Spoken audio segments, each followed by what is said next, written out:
Il était chez le Rav de Tchernobyl, beaucoup d'enfants qui étaient orphelins. Il s'occupait des orphelins, le Rav de Tchernobyl. Il aimait énormément les orphelins et il s'occupait des orphelins. Il y avait un des orphelins il était un peu, comment on appelle ça, plus déclassé, on va dire, dans le vrai sens du terme, que les autres. Et quand il était déclassé, eh bien, ce qui s'est passé, c'est que les enfants, il n'arrêtait pas de l'embêter. Maintenant, ce qui s'est passé, c'est que un beau jour, les enfants, tellement il l'embêtait, il s'est mis à pleurer, il était jeté par terre, en train de jouer avec du sable et de la boue. Et il y a la sœur du Rav de Tchernobyl qui passe, et elle voit cet enfant-là comme ça, en train de pleurer, qui se fait mutiler, le pauvre. Il dit laissez-le tranquille, qu'est-ce que c'est? Elle va voir son frère, elle dit écoute, je comprends pas.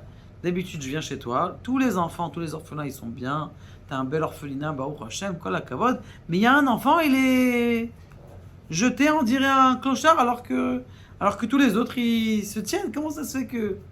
Je dis alors, raconte-moi, qu'est-ce que t'as fait? Eh bien, je l'ai sauvé, je l'ai douché, je l'ai... Ah, très très bien. Baruch Hashem. Viens ma soeur, assieds-toi un petit peu, je vais te raconter une histoire. Je sais pas si tu te rappelles, il y a... Quand t'étais petite encore, je sais pas si tu te rappelles. On avait chez nous un monsieur qui était un peu bizarre. Itzalé, il s'appelait. Ce Itzalé là, il a concocté avec un sorte de caniret, un monsieur qui était riche, mais qui avait des yeux sur toi. Et qu'est-ce qu'il a fait? Et ils t'ont pris. Et ils t'ont dit viens ici, puisque tu te connaissais, donc toi tu n'avais pas vu le mal. Il t'a pris, il t'a rentré avec cette personne-là. Et qu'est-ce qu'il voulait faire avec toi? Tu comprends ce qu'il voulait faire avec toi. Toi tu te rappelles pas, tu étais petite, et qu'est-ce que tu as fait? Dans ta rapidité, tu as compris tout de suite le danger. Tu es sauté par la fenêtre, tu es parti, Baruch Hashem, tu t'es sauvé. Maintenant, qui est-ce qui a concocté ça? C'est ce Hitzalé là. Quand il est monté au ciel, eh bien, on lui a dit écoute, toi tu pourrais rentrer au Gan Eden, mais tu as concocté quelque chose qui est très trop sale. Et donc on peut pas te pardonner. Surtout que le père, il t'a oui pardonné. Le père de cette fille-là, c'est-à-dire notre père à nous deux, eh bien, il t'a pardonné. Mais toi, tu l'avais pas pardonné. Puisque tu étais petite, et on sait très bien qu'un petit, il n'a pas la possibilité de pardonner. Eh bien, ce Hitzalé là, c'était ce petit garçon. Et exprès, je l'ai laissé jeter. Exprès, je l'ai laissé avec une